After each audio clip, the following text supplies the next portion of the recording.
Hi friends, CA Rachana Ranade here and I welcome you all to the third lecture on Basics of Fundamental Analysis. If you remember, in the previous lecture, I had discussed about various terminologies like balance sheet, P&L, and if you remember this balance sheet as on and profit and loss for the year ended. We have discussed so many terminologies in the previous lecture. Just in case if you have not watched this lecture, don't forget to first watch this lecture and then continue with this video.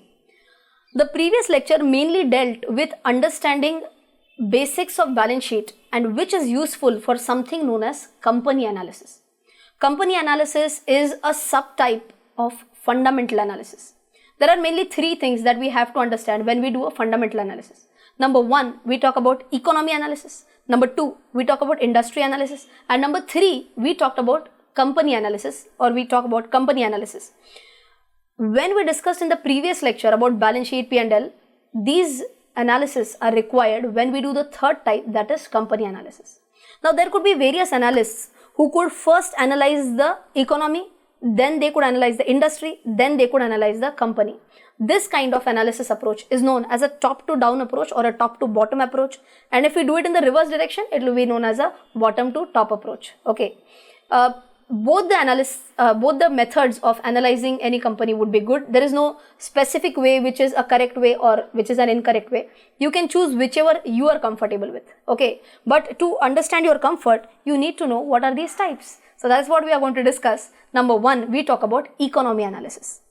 Now, economy analysis is tied up little bit with knowledge of economics. And if you are not a commerce student, economics is something which is a little bit ignored. So today we are going to talk about at least a basic understanding of few concepts like GDP. So GDP is our gross domestic product. It's a very important parameter of our economy analysis. Whenever I talk about gross domestic product, by the way, these how much is the GDP of India and all these figures are very much available in the public domain. Please understand that a higher GDP will be definitely better for any country. Okay, so whenever you are doing any economy analysis, try to check whether GDP of the country is growing or is it going down. Number two parameter is inflation. Too much of inflation is also bad and too much of deflation is also bad. Inflation, a steady inflation is a sign or it's linked with a steady growth of any country. Okay, so a little bit of inflation is not at all considered to be bad. In fact, a lot of deflation is considered as bad. Okay, if I try to go into details, I would be teaching economics rather than fundamental analysis. So just try to remember my thumb rules that too much of inflation is bad, too much of deflation is bad. A steady inflation is not at all bad for any country. Okay, the third thing that we need to understand in economy analysis is what is the forex reserve position of any country. Like if you know this, India in 1991 was having very low forex reserves. See, people like you and me, we have our own reserves also. Money which we have kept aside for our future is nothing but reserves. Like you and me keep reserves for our household expenses. A country also keeps some money aside. This money which is kept aside by a country is known as reserves. If you know this, in 1991, India had so less forex reserves that it would have become bankrupt if India would have continued in the same, if they would have continued with the same economic policies. एक इंसान bankrupt होने का सुनने में आता है, but if a country becomes bankrupt, that is a very horrible position. The position which we had in 1991 is a very similar position that Pakistan is facing right now. It's a big task in front of Imran Khan that how he would react or how he would stabilize the economic policies of Pakistan. As far as India is concerned, right now our forex reserves have grown largely as compared to 1991.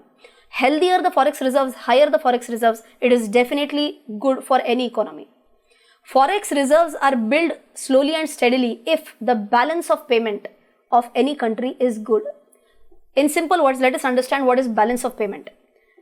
We always compare two parameters, exports and imports, when I talk about balance of payments.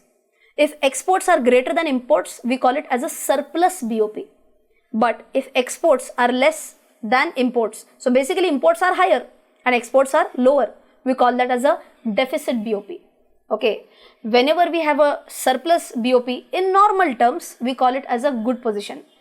In very rare scenarios, you will have to understand economics to a great extent for that case. We might say that some kind of deficit BOP is also good for any country. Okay, but then as I said, I'll have to dig down deep into economics. But I hope you have understood this. What is a surplus BOP and what is a deficit BOP? India का क्या position रहेगा? क्या लगता है आपको? Yes, India unfortunately has a deficit BOP. That is, our imports are higher than exports. The reason is very simple. Number one, the biggest parameter for our imports is petroleum.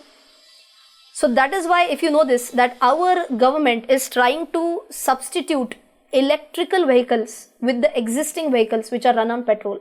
If electrical vehicles becomes a big success, our BOP position can definitely strengthen in the coming years. Second big import for India is gold. No need for anyone to tell that how we women love gold. Okay, but I love it only as an investment rather than, wearing it and wasting that money. Right? Okay, so these are the various factors which decide how would be the balance of payment of any country as to how much are our imports and how much are our exports. Right? One more very important parameter for economy analysis, especially for our country, is the monsoon scenario of our country. More, or I can say average or above average monsoon is definitely good for our country. The simplest reason being, even today, the majority of our income comes from agriculture. A good monsoon positively impacts the stock market, whereas a below average monsoon negatively impacts the stock market.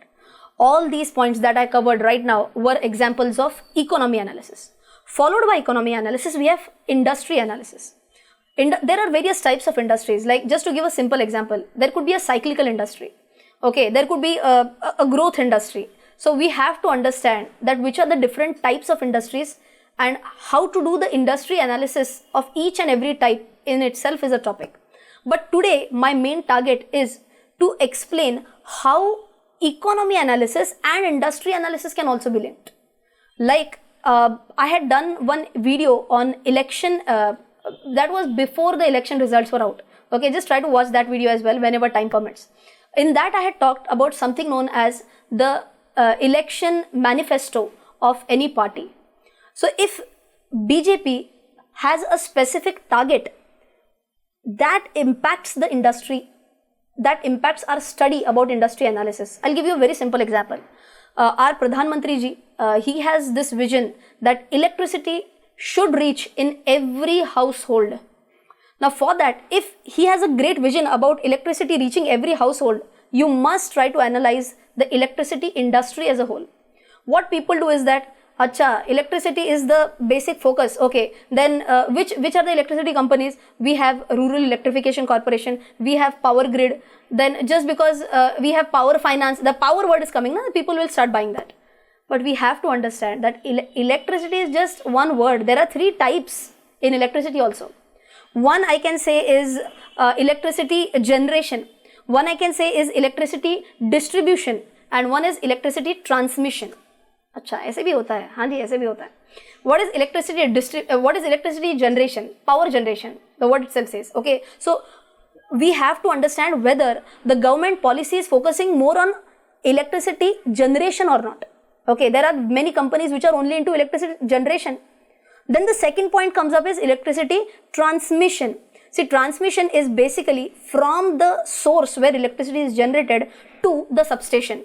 I'm not an electrical engineer, or I'm not an engineer at all, so please excuse me if some engineering word I'm using it wrongly, but to my knowledge I'm using correct words. Okay, so from generation point to the transmission point, that is your substation.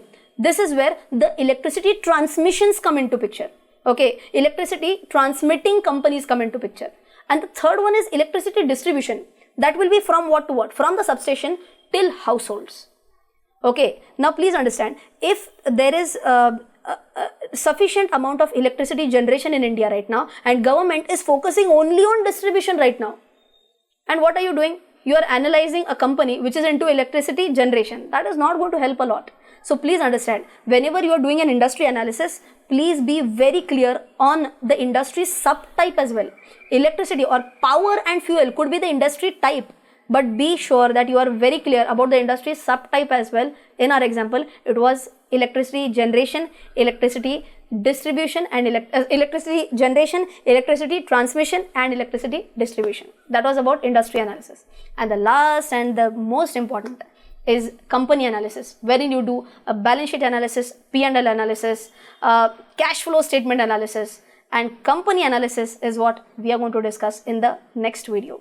Okay, I would again like to thank all for watching all my videos. I'm getting more and more views. In fact, I received a notification from YouTube that the moment we give recommendation, the moment we give a pop-up, there are many users, above average number of users that are actually clicking and watching the video. So thanks for keeping faith in my videos. I'm trying to create more and more good content for you.